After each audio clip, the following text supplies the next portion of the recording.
სასახლე და ივანიშვილი დაგხვდა?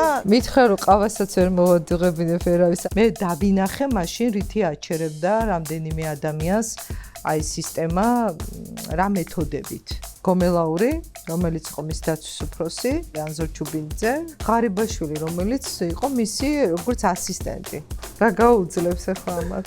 ის შურისმაძიებელია. არა ადამიანური ძალისხმევა გჭირდება, რომ ეს გაიარო და ბრძოლაში დარჩე. ეს იყო შანტაჟი. ის დამარცხდა ჩემთან ბრძოლაში. და კობახიძე როგორ გამოჩნდა ეგ? ვი, არ გამახსენო. მაგასაც ესწრებოდი. შემომესევია ბოტები და ტროლები ამას როგორც მოისმენე. ხოდია რომ ყველაფერს თვითონ მართავს, მაგრამ ყველაფერზე თვითონ აგებს პასუხს. აფექტში არ ვარდები მე. ის ბიჭი ეკამ რო გაუტყლა შუნა, აი ესე მახსოვს ხოლმე. ვანო ზარდიაშვილი. გიждდებოდი თოჯინაზე, ვიკა. იფოლ რო იწახდა. შენი თეთრი ფეხსაცმლის გამო რა ამბავი. ეგ მელიას მოგონილია, ხო იცი? ვესელკები. ავიწყდებათ ამ მოსამართლეებს, რომ მათ გადაწყვეტილებაზე ვინმე სხვას კი არ მოეკითხება, მათ მოეკითხებათ მომავალში.